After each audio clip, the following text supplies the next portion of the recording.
प्रिय भक्तजनों, आप सभी को डिवाइन कनेक्शन की ओर से अमित अग्रवाल का सादर प्रणाम। तो भक्तजनों, श्री शिव महापुराण कथा ज्ञानामृत का आज का अध्याय आरंभ करने से पूर्व आइए वाणी को पवित्र करने हेतु शिव के नाम का उच्चारण करें। जय शंकर शंकर, जय शंकर कैलाशपति। जय गौरा गौरा, जय गौरा माँ पार्वती। जय शंकर शंकर, जय शंकर कैलाशपति। जय गौरा गौरा, जय गौरा माँ पार्वती। जय शंकर शंकर, जय शंकर कैलाशपति। जय गौरा गौरा, जय गौरा माँ पार्वती। हर हर महादेव, हर हर महादेव, हर हर महादेव। तो भक्तजनों, आज इस शिव महापुराण कथा ज्ञानामृत के अध्याय में हम जानेंगे कि विष्णु और ब्रह्मा में क्या विवाद छिड़ा और ब्रह्मा जी के मन के प्रश्नों का उत्तर क्या था। जो प्रश्न थे कि मैं कौन हूँ, कहाँ से आया हूँ, मेरे कार्य क्या हैं, मेरे पिता कौन हैं। ब्रह्मा और विष्णु में जो विवाद चल रहा था वो किस प्रकार समाधान की ओर पहुँचा और क्यों ब्रह्मा जी ने झूठ बोला और झूठ बोलने पर क्या हुआ। तो भक्तजनों, हम आज का अध्याय आरंभ करते हैं। ब्रह्मा शिव माया से मोहित हो अज्ञानता से विष्णु व ब्रह्मा में जो विवाद छिड़ा था, अतः ब्रह्मा को ज्ञान नहीं रहा और कमल को ही अपना जन्मजाता जनक समझ बैठे और सोचने लगे कि मैं कौन हूँ, कहाँ से आया हूँ, मेरे कार्य क्या हैं, मेरे पिता कौन हैं। इधर उधर देखते रहे, वह सोच रहे थे, परंतु अज्ञानतावश संशय दूर नहीं हो पाया। अंत में निर्णय हुआ कि कमल नाल नीचे है, अतः अपने जन्मदाता का पता लगाने वे कमल नाल के नीचे की ओर गए और चलते चलते हजारों वर्ष बीत गए, पर नाल का अंत नहीं मिला। फिर नाल के ऊपरी भाग की ओर गए, यहाँ भी हजारों वर्ष बीत गए, चक्कर लगाते लगाते, परंतु उसका भी अंत नहीं मिला। ब्रह्मा कमल नाल का पता ना लगने व हजारों वर्ष तक घूमते घूमते थक कर बड़ी चिंता में व्याप्त होकर बैठे थे। तभी आकाशवाणी हुई, हे ब्रह्मा, तप करो। अतः ब्रह्मा के द्वारा हजारों वर्ष तप करने पर मूर्छावश रहे चतुर्भुजी प्रभु नारायण मूर्छा से जागकर ब्रह्मा के समक्ष प्रकट हुए। शंख, चक्र, गदा, कमल धारण किए पीतांबरधारी सुंदर नेत्र वाले विष्णु भगवान को देख ब्रह्मा ने पूछा, हे दिव्य पुरुष, तुम कौन हो। उत्तर में विष्णु बोले, हम ब्रह्म, अलख निरंजन, हरि, अच्युत, निराकार, निर्विकार, आनंद स्वरूप तुम्हारे जन्मदाता विष्णु हैं और तुम ब्रह्मा हो। हम तुम्हारे रक्षक हैं, हम ही सबके स्वामी हैं। इस प्रकार शिव माया से मोहित हो मूर्छावस्था हुई विष्णु के मुख से अभिमान भरे वचन कहे जा रहे थे और ब्रह्मा पहले से ही शिव माया से प्रेरित थे, अतः दोनों में परस्पर विवाद खड़ा हो गया।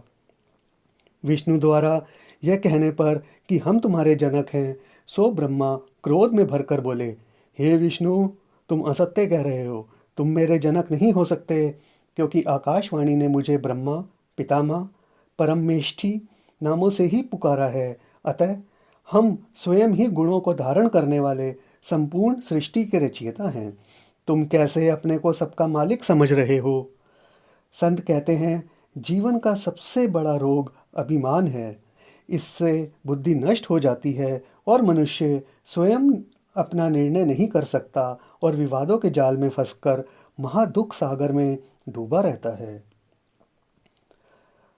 उत्तर में विष्णु बोले, हे दुर्बुद्धि, मेरे सत्य वचन को असत्य कहकर अभिमान में भर रहे हो, अपने को जन्मदात्मा कह रहे हो, अरे अज्ञानी दिव्य पुरुष, मैं स्वयं तुम्हारा जनक हूँ। उत्तर में ब्रह्मा बोले, तुम किसी भी प्रकार से मेरे जनक नहीं हो सकते, मैं ही तुम्हारा जनक हूँ। इस प्रकार वाद विवाद में दोनों में युद्ध छिड़ने के पूर्ण आसार बन गए। तभी अचानक दोनों के सम्मुख एक ज्योति स्वरूप प्रकाशमय स्तंभ प्रकट हुआ, जिससे अंधकारमय जगत पूर्ण प्रकाशमय हो गया। सर्वत्र प्रकाश ही प्रकाश फैल रहा था। इस प्रकाशमय ज्योति स्वरूप को देख ब्रह्मा विष्णु परस्पर विवाद भूलकर चकित हो स्तंभ को देखकर उसके विषय में विचार करने लगे। अंत में दोनों ने निश्चय किया कि हम इस स्तंभ के ऊपर नीचे जाकर आदि व अंत का पता लगाएंगे। इस स्तंभ का आदि अंत जानने हेतु ब्रह्मा जी ऊपरी भाग की ओर चल पड़े। हजारों वर्ष तक ब्रह्मा ऊपर व विष्णु नीचे की ओर चलते गए, परंतु इस ज्योति स्तंभ का पता नहीं लगा पाए। अंत में विष्णु तो हार मानकर वापस आकर ज्योति स्तंभ के सम्मुख आकर नतमस्तक हो गए, क्योंकि जिस समय ब्रह्मा विष्णु द्वारा परस्पर इस ज्योति स्तंभ के आदि अंत को जानने हेतु जाने लगे थे, उस समय यह परस्पर में उनमें शर्त लगी थी कि जो भी इस ज्योतिर्स्तंभ का आदि या अंत का पता लगाकर प्रथम लौटेगा, इस सृष्टि का जनक परमेश्वर कहलाएगा। अतः विष्णु तो शिव माया के रहस्य को जानकर स्वयं आदि का पता न लगाने पर हार मानकर ज्योतिर्स्तंभ के सम्मुख समर्पित हो गए, परंतु ब्रह्मा शिव माया से मोहित अभिमान से पूर्ण युक्त थे। अतः वह ज्योतिर्स्तंभ के मध्य भाग गए तो वो यही सोचने लगे कि इस स्तंभ का अंत है। तभी इस मध्य भाग में शिवा काली रूप में प्रकट होकर ब्रह्मा पर दया करके मानो अभिमान दूर करने हेतु समझाया, हे ब्रह्मा, यह महाशक्ति ईश्वर का निराकार रूप है, जिसका कोई आदि अंत नहीं है। विष्णु तो हार कर इस ज्योति स्वरूप ईश्वर के सम्मुख नतमस्तक हो चुके हैं। तुम भी जाओ और अपने को ईश्वर जगत जनक के सम्मुख समर्पित कर अपने अभिमान को दूर कर निर्मल भाव से उनसे प्रार्थना करो। वही तुम्हारे प्रश्न का उत्तर देकर अज्ञान दूर कर देंगे। इस प्रकार ज्ञान देकर शिवा शक्ति काली रूप अंतर्ध्यान हो गई। तभी केतकी पुष्प से ब्रह्मा की भेंट हुई, जो ज्योतिर्स्तंभ के ऊपरी भाग से नीचे गिरता हुआ इस मध्य भाग में आ रहा था। तभी केतकी पुष्प को ब्रह्मा ने अपने मन की बात कहते हुए कि मैं इस समय विष्णु से शर्त लगाकर इस स्तंभ के अंत का पता लगाने जा रहा हूँ, तभी मैं जगत सृष्टिकर्ता परमेश्वर कहलाऊंगा। परंतु अभी शिव काली द्वारा पता लगा कि इसका आदि अंत नहीं है। अतः हे केतकी, तुम मेरे इस समय मित्र हो। यदि मैं हार मानकर विष्णु के सम्मुख जाऊंगा तो विष्णु ही मेरा जनक सृष्टि रचयिता कहलाएगा और मुझे नीचे देखना पड़ेगा। अतः हे केतकी, तुम मेरे साथ चलकर मेरे ये साक्षी दे दो कि मैंने इस स्तंभ का अंत जान लिया है, ताकि मैं ही सृष्टि का जगत नियंता परमेश्वर कहलाऊंगा। इस प्रकार केतकी पर भी मानो शिव माया आवरण चढ़ चुका था। अतः ब्रह्मा की साक्षी देने हेतु ब्रह्मा के साथ ही वहां पहुंची, जहां विष्णु ब्रह्मा की इंतजार करते हुए हाथ जोड़े ज्योतिर्स्तंभ ईश्वरा ध्यान में लगे हुए थे।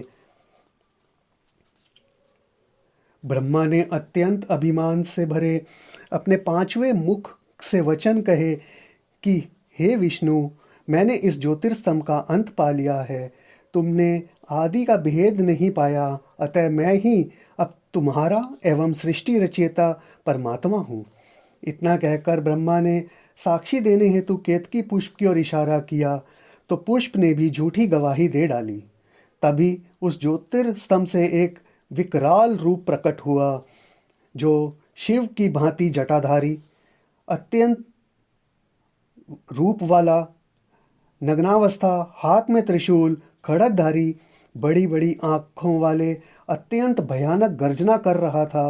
वह रूप शिव का ही था, जो भैरव रूप था। तुरंत भैरव ने अपने खड़ग से ब्रह्मा के उस पांचवें मुख को काट डाला, जो स्तंभ व विष्णु के समक्ष झूठे वचन कह रहा था और केतकी के डंठल को काट डाला। और इस ब्रह्मा के कटे पांचवें मुख को लेकर भैरव उसी स्तंभ में अदृश्य हो गए। तभी शिव उस ज्योतिर्स्तंभ में प्रकट हो गए और क्रोधावेश में शिव बोले, हे ब्रह्मा, तुमने निज स्वार्थवश जिस मुख से अत्यंत वचन उच्चारण किए हैं, मैंने भैरव रूप में तुम्हारा मुख काटकर तुमको दंड दिया है, परंतु तुम्हें यह दंड देता हूँ कि तुम देवों के साथ पूजित नहीं होगे। केतकी पुष्प को भी श्राप देते हुए बोले, हे केतकी, तुमने असत्य का साथ दिया है, अतः तुम भी किसी देव पूजा में काम नहीं आओगे। श्राप सुनकर ब्रह्मा व केतकी पुष्प दोनों ने शिव चरणों में गिरकर पश्चाताप किया और क्षमा याचना की। तभी शिव दोनों को वर देते हुए बोले, हे ब्रह्मा, यद्यपि तुमने अपराध किया है जिसके फल स्वरूप दंड मिला है, तथापि मैं कृपा कर तुम दोनों को वर देता हूँ कि तुम अग्निहोत्र, स्मार्त कर्म, नांदी मुखकर्मी द्वारा गुरु रूप पूजित होंगे एवं यज्ञादि कर्म में केवल तुम्हारी पूजा होगी और केतकी पुष्प मेरे रचना मंडप में काम आएंगे। अब तो नतमस्तक होकर ब्रह्मा विष्णु दोनों अभिमान त्याग निर्मल मन से हाथ जोड़ प्रार्थना करने लगे, हे दयालु, हे कृपालु, शरण हमको लीजिए, मद भरे इस पापी मन को ज्ञान दीपक दीजिए, हे दयालु, हे कृपालु, शरण हमको लीजिए, मद भरे इस पापी मन को ज्ञान दीपक दीजिए। तू ही इस सृष्टि का मालिक, तू ही जग आधार है, तेरे चरणों में हमारी विनती बारंबार है। तू ही इस सृष्टि का मालिक, तू ही जग आधार है, तेरे चरणों में हमारी विनती बारंबार है। हमको अपनी शरण लेकर माया दूर कीजिए, हमको अपनी शरण लेकर माया दूर कीजिए, हे दयालु, हे कृपालु, शरण हमको लीजिए, मद भरे इस पापी मन को ज्ञान दीपक दीजिए। तूने हम सबको बनाया, सबका प्राणाधार है, तू ही इस पापी हृदय की नैया का पतवार है। तूने हम सबको बनाया, सबका प्राणाधार है, तू ही इस पापी हृदय की नैया का पतवार है। हे जगतात्मा, हे परमात्मा, दया हम पर कीजिए। तूने हम सबको बनाया, सबका प्राणाधार है, तू ही इस पापी हृदय की नैया का पतवार है। हे जगतात्मा, हे परमात्मा, दया हम पर कीजिए। हे दयालु, हे कृपालु, शरण हमको लीजिए। मद भरे इस पापी मन को ज्ञान दीपक दीजिए। तेरी महिमा वेद न जाने, माया अपरंपार है। तेरी महिमा वेद न जाने, माया अपरंपार है। तू ही कण कण में समाया, सब वेदों का सार है। तू ही कण कण में समाया, सब वेदों का सार है। तेरी महिमा वेद न जाने, माया परंपार है। तू ही कण कण में समाया, सब वेदों का सार है। हे जगत स्वामी, हे अंतर्यामी, कृपा हम पर कीजिए। हे दयालु, हे कृपालु, शरण हमको लीजिए। मद भरे इस पापी मन को ज्ञान दीपक दीजिए।